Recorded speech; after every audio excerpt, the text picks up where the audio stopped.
Welcome to Praveen फौजदार English. मैं अपने इस चैनल में सभी का हार्दिक स्वागत करता हूं।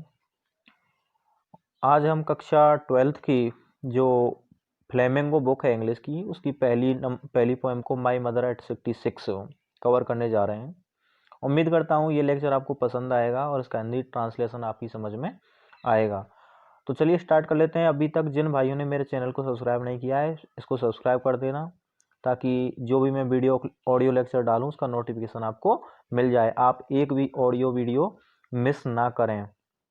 यूट्यूब पर जाएं, प्रवीण फौजदार इंग्लिश जाकर टाइप करें, वहाँ मेरे चैनल का लिंक है, उसमें प्लेलिस्ट में जाएं, वहाँ का कुछ आप ग्रामर के चैप्टर भी वहाँ से उठा सकते हो, ग्रामर भी आप पढ़ सकते हो। तो चलिए इस पोएम को स्टार्ट कर लेते हैं, जो कि कमला दास हैं, इस पोएम की कवित्री हैं, उनके द्वारा यह कविता रचित है। माई मदर एट 66, मेरी माँ 66 वर्ष की उम्र में, 66 वर्ष की उम्र में मेरी माँ। इस कविता में कवि अपनी माँ की स्थिति का वर्णन करती हैं, उनकी माँ कैसी दिखती है, वो माँ के दर्द को महसूस करती हैं। तो चलिए स्टार्ट कर लेते हैं। अबाउट द पोएम, कविता के बारे में। कमला दास 1934 to 2009 was born in Malabar Kerala. कमला दास का जन्म मालाबार केरला में 1934 में इनका जन्म होता है और 2009 में इनकी मृत्यु होती है। She is recognized as one of India's foremost poets. She is recognized, वे जानी जाती हैं, as one of India's foremost, Bharat के पूर्व कवियों में से एक। कहने का मतलब भारत के पूर्व कवियों में से वे एक जानी जाती हैं। हर वर्क्स, उनकी कृतियां, are known for their originality, versatility and indigenous flavour of the soil. Her works are known for their originality, उनकी कृतियां जानी जाती हैं, फॉर दियर ओरिजिनलिटी, उनकी मौलिकताओं, वर्सैटिलिटी, चंचलताओं, एंड इंडिजिनस, स्वदेशीपन, फ्लेवर ऑफ द सोयल, यानी स्वदेशीपन, जो कि उनकी देश की मिट्टी थी, मिट्टी की महक का स्वदेशीपन, और चंचलता और मौलिकताओं के लिए उनकी कृतियां जानी जाती हैं। कमला दास हैज पब्लिश्ड मैनी नोवेल्स। कमला दास ने अनेक नोवेल्स, उपन्यास प्रकाशित किए हैं। शॉर्ट स्टोरीज इन इंग्लिश, और अंग्रेजी में छोटी छोटी कहानियाँ, एंड मलयालम, और मलयालम में, अंग्रेजी में और मलयालम में छोटी छोटी कहानियाँ, under the name of Madhavikutty, Madhavikutty नाम के अधीन, माधवीकुट्टी नाम के अधीनस्थ इन्होंने कुछ मलयालम और अंग्रेजी में छोटी छोटी कहानियों का संग्रह इकट्ठा किया है। Some of her works in English include the novel alphabet of lust 1977।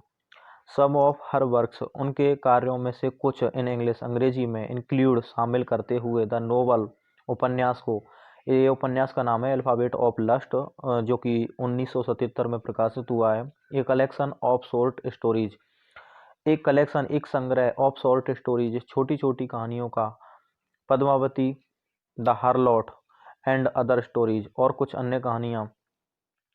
In addition, और अतिरिक्त में, टू 5 बुक्स ऑफ पोएट्री, अतिरिक्त में 5 किताब, ऑफ पोएट्री, काव्य की, अतिरिक्त में 5 किताब काव्य की। सी इज ए सेंसिटिव राइटर, वे एक संवेदनशील लेखिका हैं। हु कैप्चर्स, जो कब्जा करती हैं, the complex subtleties of human relationships in lyrical idiom, वे एक संवेदनशील लेखिका हैं जो मानव संबंधों की छोटी छोटी, कम्प्लेक्स सबटलिटीज, सबटलिटीज भी होता है बारीकियाँ, यानी वो एक ऐसी लेखिका हैं जो मानव संबंधों की छोटी छोटी बारीकियों को अपने गेयात्मक मुहावरों में व्यक्त करती हैं। My mother eight 66 is an example.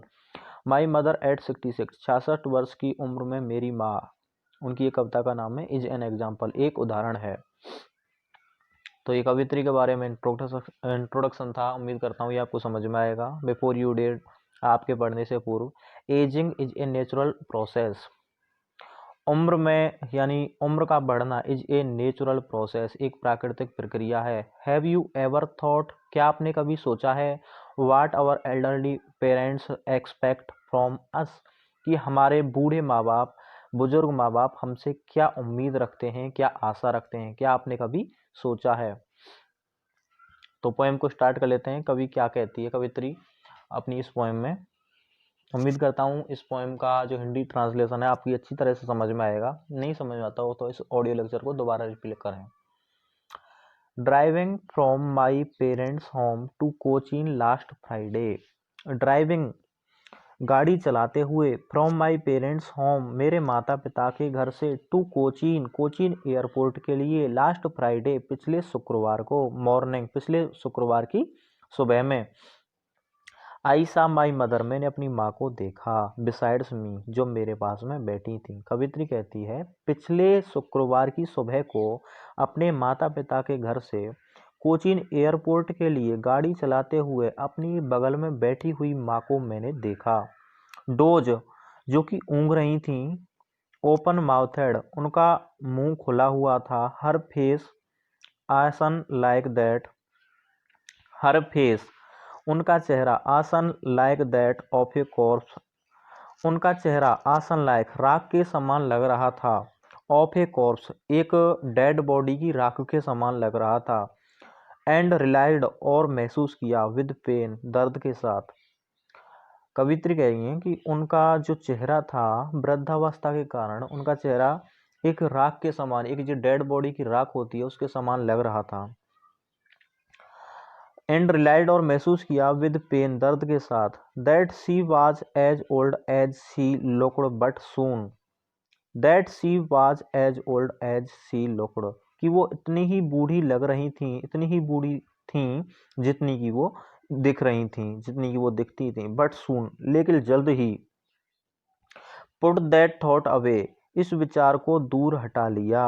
कवित्री कहती हैं जल्द ही मैंने इस विचार को दूर अपने मन से हटा लिया। एंड लुक्ड और देखा आउट बाहर की ओर एट यंग ट्रीज युवा वृक्षों की ओर स्प्रिंटिंग जो कि पीछे तेजी से दौड़ रहे थे। द मैरी चिल्ड्रन स्प्लिंग खुश होते हुए बच्चे स्प्लिंग आउट बाहर निकलते हुए ऑफ दियर होम्स अपने घरों से खुश होते हुए बच्चे जो अपने घर से निकल रहे थे और युवा वृक्षों की जो कि तेजी से पीछे की ओर दौड़ रहे थे उनको कवित्री ने देखा। किस लिए? क्योंकि वे अपनी माँ को देख रही थी और माँ के दर्द को वो महसूस कर रही थी। इस विचार को दूर हटाने के लिए कवित्री बाहर की ओर नज़ारे को देखती है।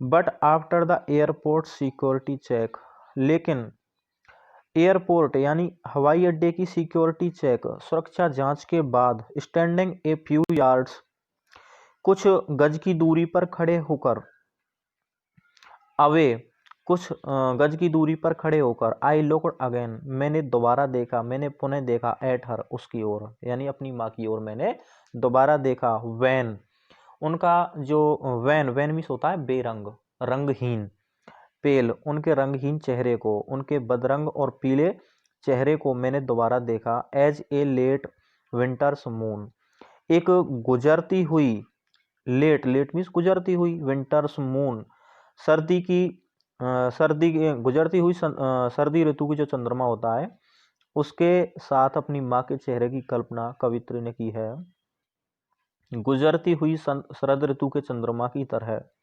एंड दैट ओल्ड और ठीक उसी तरह उनका जो वृद्धावस्था का चेहरा था उसे दिखाई दे रहा था गुजरती हुई शरद ऋतु के चंद्रमा की तरह। फैमिलियर एक परिचित दर्द एक मिस होता है दर्द। माई चाइल्डहुड्स फियर मेरे बचपन का दर्द। But all I said was see you soon अम्मा लेकिन फिर भी लेकिन कुछ भी नहीं।